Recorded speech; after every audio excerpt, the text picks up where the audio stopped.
Hey guys, welcome back to my YouTube channel. I hope you're all doing super well. So for today's video, I thought I would check out the reviews. I saw this done by a Canadian YouTuber.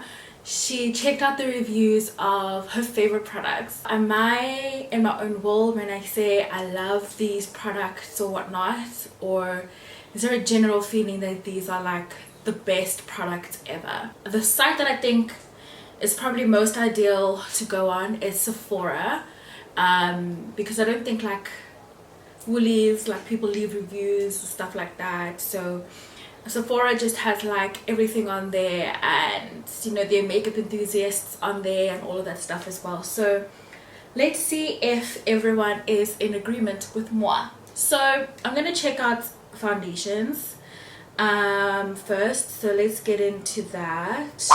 Okay, let's do Estee Lauder Double Wear first.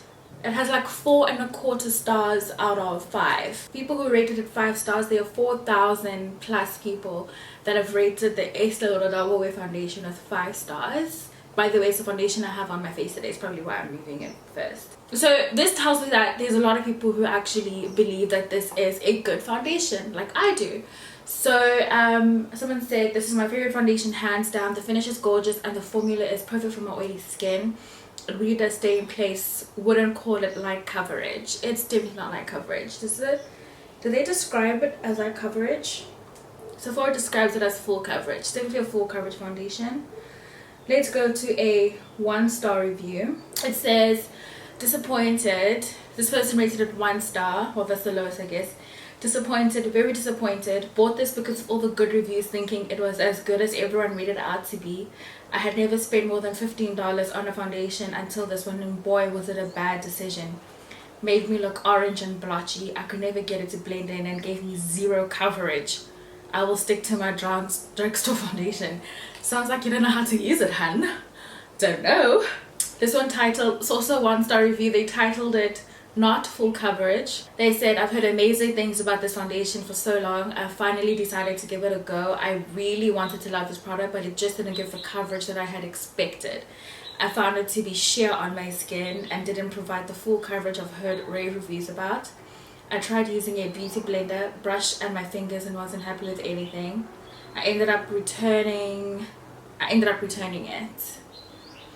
26 people found that helpful. I just don't understand how Double Wear is coming off as sheer on your skin. Either it's the wrong shade that you're using, because that tends to happen if you're using a foundation that's just too light. It doesn't feel like it's covering up. Let's end off on a positive note and let's go back to the highest ratings. Someone said, this is a 5-star person and they have oily skin, and they said the title was doesn't budge on my overly oily skin. Like what I said in my title, my face is naturally so oily that it could drip, I'm sure. So finding a matte foundation is near impossible until I bit the bullet and bought this. I can't even believe my eyes. Barely any shine, not cakey, and matches my skin tone perfectly. I'm in love. This is even better than MAC. Will buy again. So I don't know. Let's go on to a controversial brand, La Mer, because I also love the foundation from La Mer as well. The La Mer foundation is super pricey.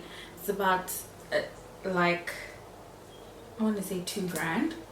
It's got 4.1 stars out of 5 stars. And it has 181 5-star reviews. Let's start off on a positive note. This person says, rated at 5 stars. They said, I don't even have words for how amazing this foundation is. I am a Rouge member, so I buy a fair amount of product. I never write reviews, but this is such a stellar product. I had to share. It's as though it becomes one with your skin. Facts. I like a very natural light look to my foundation, and this is perfect. It even evens out my skin tone without being heavy, cakey, or sitting in wrinkles. I can literally use less than a full pump and get beautiful coverage that looks like I've been airbrushed. The price is insane, but worth every single dollar if you can swing it. Like, I totally agree. I feel like it looks like it melts like butter on your skin, this foundation. It's stunning. but it's not like any mattifying, it doesn't have those mattifying properties or whatever. It's like the satin finish, and it just makes you look so radiant and glowy. When I use it, I have to set it with the powder just so that it's not too, I'm not too shiny. But sometimes I don't, and I actually just love it like that.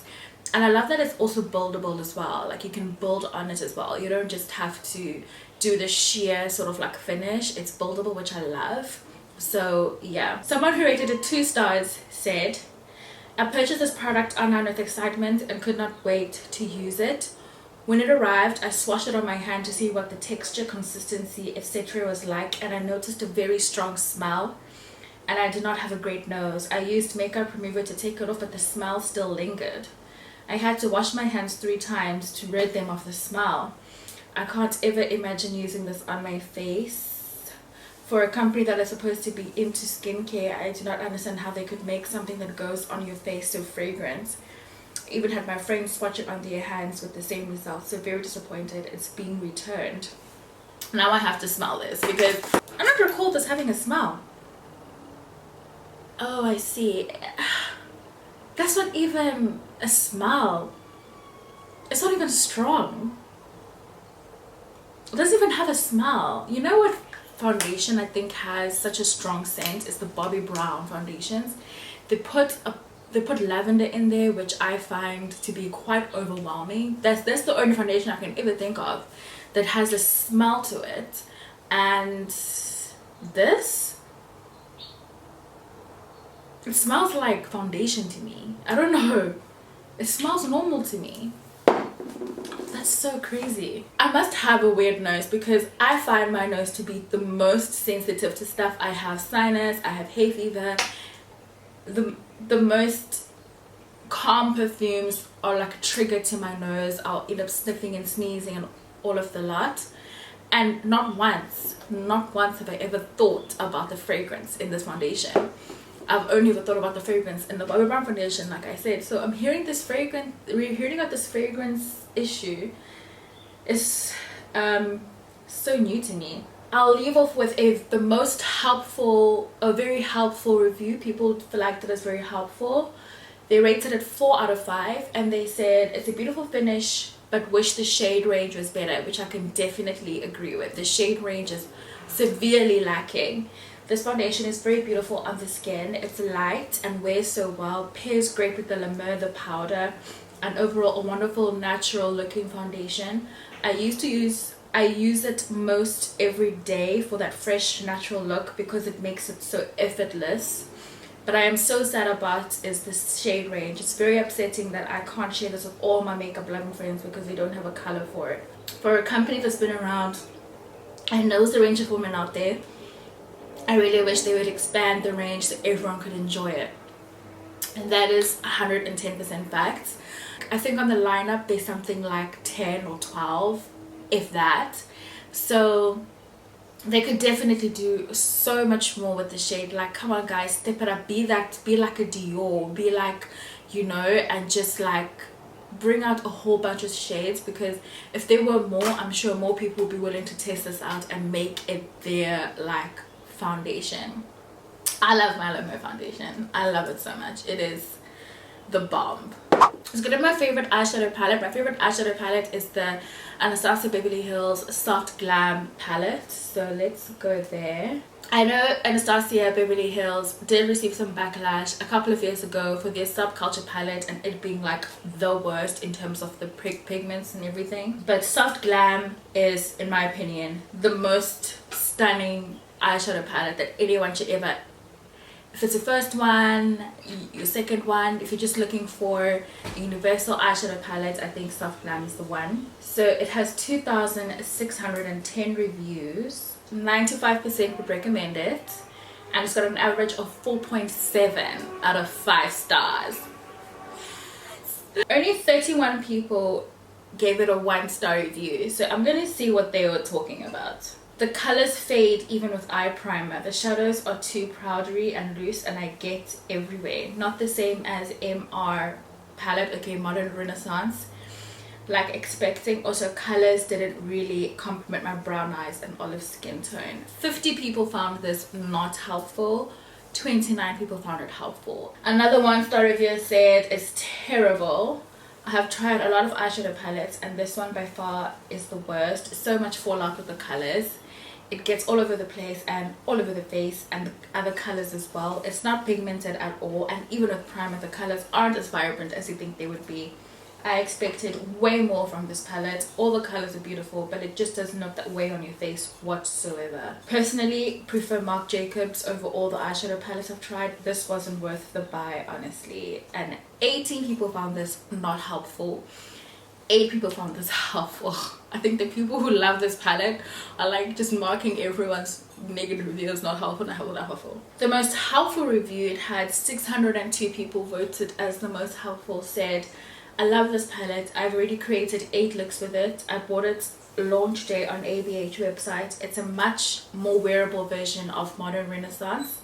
And if you don't have either, I recommend this one above that one. Same. You can easily create both daytime and evening looks with this palette. It's absolutely stunning and the texture is the same as Modern Renaissance. It does have some kickback, not nearly as much as Subculture, nowhere near as much as Subculture. I'm just adding that. But the shadows are very blendable. Absolute pleasure to add this to my collection, and it's a very cohesive palette.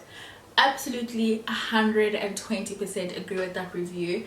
Like if I were to choose between I haven't picked up Modern Renaissance in such a long time, because I feel like there's almost like just one sort of like overall look you can achieve. It's going to be this, like, it's going to pretty much look like this. It's going to be burgundy, plumish, you know, pinkish, and which gets a bit tired for an everyday look. But I feel like with Soft Glam there are just so many everyday shades and beautiful tones that are beautiful. So I'm just gonna actually have it here. So this is it over here, and I mean, I love it so much. I've gotten so much use out of this. It's for sure a fave. Sienna is definitely a favorite. Mulberry, burnt orange, rustic. It's a stunning palette.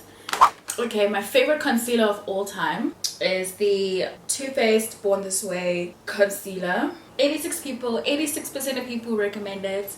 It has an average of 4.4 out of 5 stars, and there are about 1,900 people who gave this 5 stars. The very first review at the top is 4 out of 5 stars. It says, amazing for dry skin. This is a great concealer, medium to full coverage without being cakey and not drying under your eyes.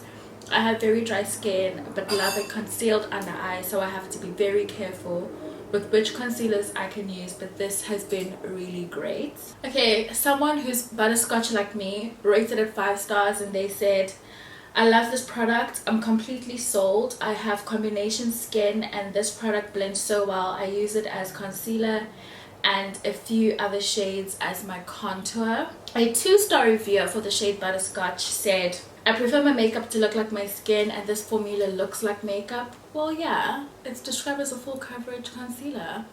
Why would you buy it if you prefer your makeup to look like skin? I'm never gonna continue reading that. You're reading in the wrong department, sis. That's the end of this, guys. I hope you enjoyed this video. I had so much fun doing that. I guess everyone just sort of reacts to products differently, and yeah, that was interesting. I have to end this video here. I have a meeting and I am late for it on Microsoft Teams.